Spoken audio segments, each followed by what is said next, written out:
We're going to start the flowers part of the course by painting petals, and this will help you to understand textures. First of all though, we need to identify our colours.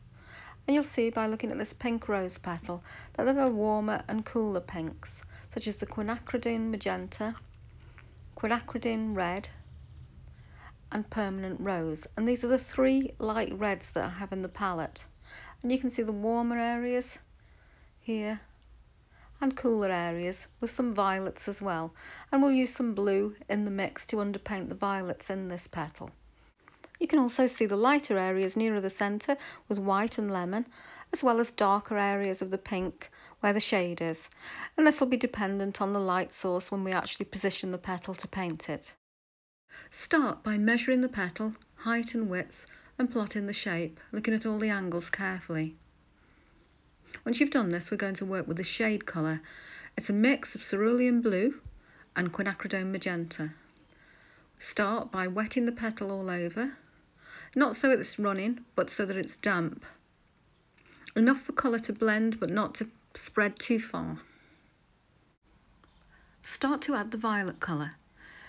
You need this in the shade areas, so any areas that bend away from the light or indent is where you'll add the violet. If you find the paint is spreading too far, this means you have too much water, so you need to revise the amount you're using. Conversely, if the paint isn't spreading and you're getting brush marks, this means you don't have enough water and you need to add more. So this is something that you need to experiment with and learn about the balance of water and paint ratios. Allow the shadow layer to dry completely before removing any pencil marks. To avoid being tempted to work on it while it's still wet, work on more than one petal. Once it's dry, add water again and start to work with the pink mix. Remember to refer to the worksheet for the colours in this particular video. I'm using quinacridine magenta and permanent rose here for the first layer.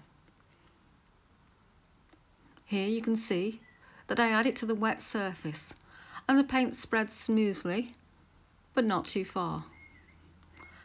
And I can add more water if I want the paint to spread further, but I want to have sharp edges around the outside but are not too heavy. And I work using the shape of the petal, working around the contours and leaving some small gaps where there are veins in the petal. To paint this petal, I'm using a Winsor & Newton Series 7 size 4 miniature brush. And this is a very good brush for most tasks. And I'll paint the majority of the petal, changing to a size 1 or 2 miniature for the final stages. While the surface is still wet, you can see that I can drop in small amounts of spot colour around the edges where I want slightly darker colours. And as long as it's wet, I can continue to do this. And this gives me more definition around the edges and where there's darker, deeper colours.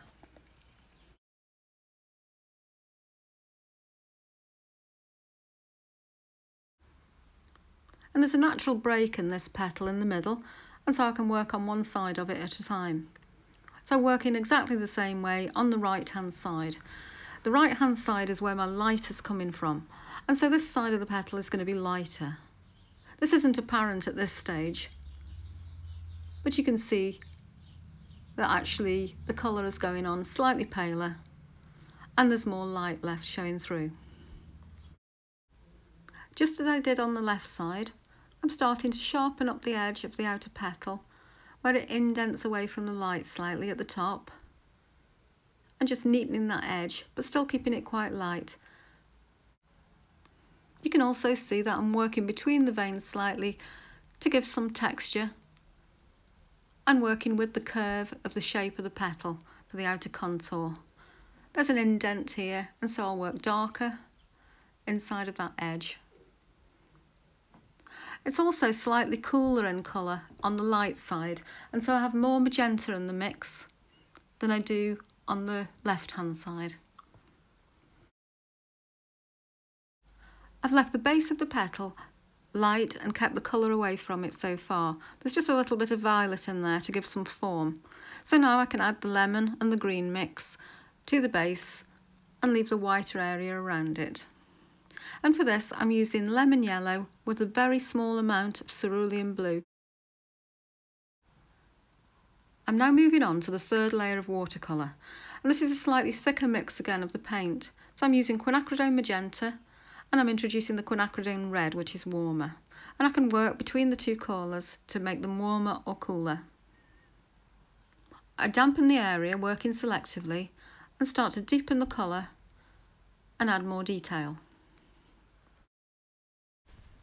You can control the amount of paint and how it grades from dark to light. So if you add a creamy darker mix and you want to highlight or you want it to grade into a lighter area, you simply add more water. And you can do this on the paper too. Just darker down the edge where my shade is, and then more water in my brush to soften it into the lighter areas. So at this stage you're working very selectively to add paint, to add water, and to mould it around the shape, modelling that surface as you go. I find it useful to keep asking myself which are the lightest and which is the darkest areas of the petal.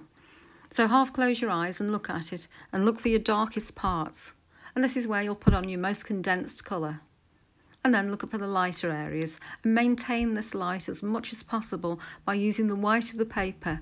Don't be tempted to lift so much paint as this can go muddy, but instead work around the light. You can always add more paint, but it's very difficult to take it away cleanly.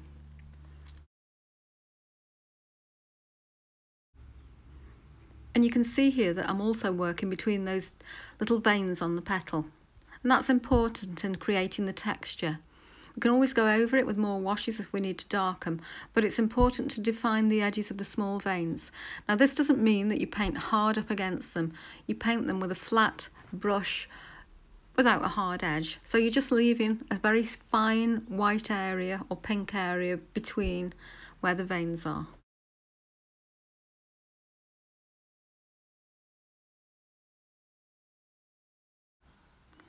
And also remember to keep working with the shape. It's curved, it indents in the centre, so work with those curves to help you. And you'll follow the vein shape and you'll follow the curves with your brush.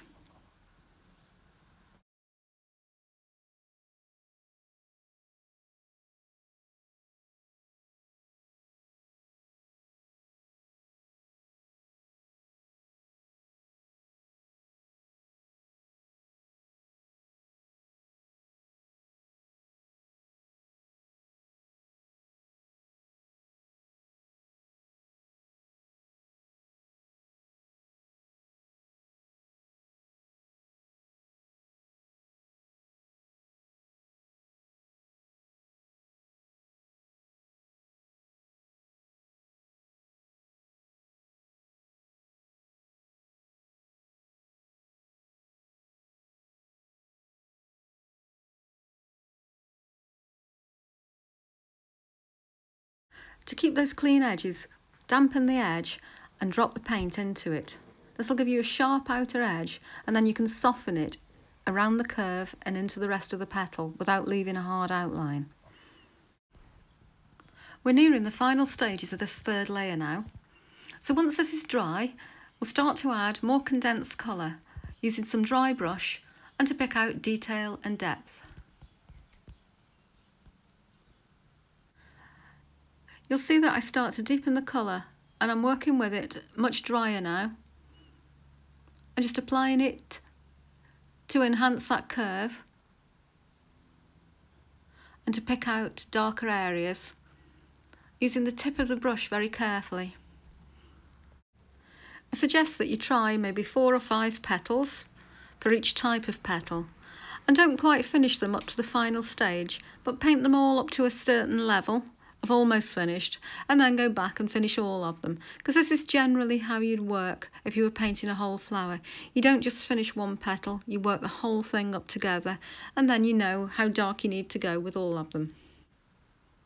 You'll also find that you get better at them. The more that you do and the more that you practice, the easier it becomes. And I'll be demonstrating other petals as well, so that you have different coloured petals to try out. Now continue to watch the remainder of the video, seeing the stage of finishing that I take it up to. There is a little more that could be done here, but as I say, it's best to leave it just slightly short of finished and then come back for the finishing touches when you've had time to review it with the other petals on the page.